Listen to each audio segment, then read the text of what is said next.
That's right, Moto fans. It's another Always Moto production, and it's another edition of The Emergency Department, brought to you by Leat Moto Australia. As always, I'm your host, David Hogan, the Australian physiotherapist that brings you the updates on all the injuries in the AMA Supermotocross series.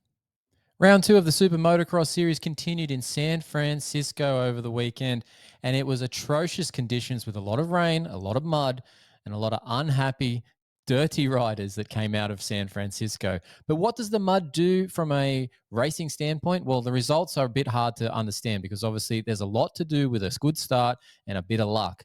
On the injury side of things, it's actually a positive effect. The injuries in our sport reduce significantly when the speeds reduce, and the sloppy conditions and the spongier conditions when you hit the deck actually let you slide or sink into the dirt rather than hit that hard surface.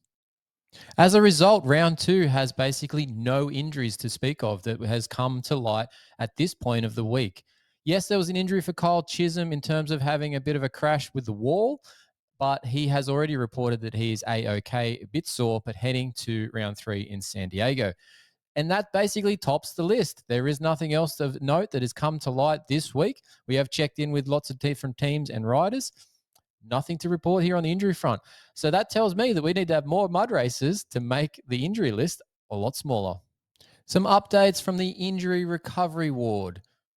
Aaron Tanti checked in with us on the Always Moto podcast. To hear that full interview, check it out on your favorite podcast player.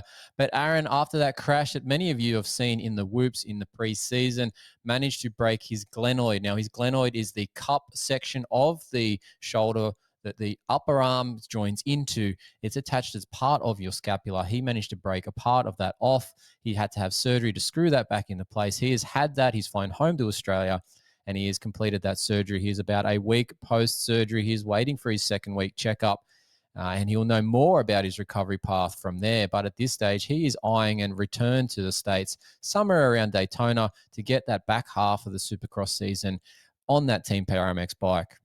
Another update from the injury recovery path. We caught up with Bobby Piazza on the Always Moto podcast as well. He had that Achilles rupture in late October. He had surgery in November.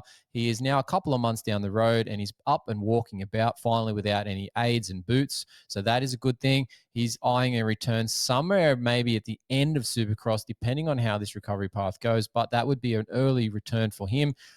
Let's see how that plays out for him. He's got a long way to go just yet. But there's a good sign with his recovery at this stage that he will be on track here in the near future.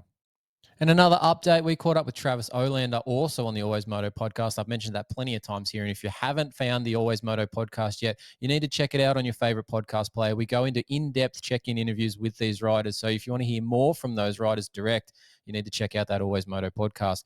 But Travis Olander, our Aussie boy who's come over to do a couple of rounds of the AMA Supercross, managed to get himself injured at that first round in practice on the 250 class. He's got a bruised sternum. We've checked in with him. He's recovering. He's back on the bike this week. There is a chance that he'll be at San Diego this week. He missed that round at San Francisco, which I'm pretty sure he's not too upset about given the conditions that were there. But he's looking to make a return in San Diego. Whether that happens or not, we'll have to wait till later in the week. He's going to make a decision very late on his fitness. But I dare say if it's not San Diego, he'll be back for Anaheim too. And that will be his final round over there in the American Series.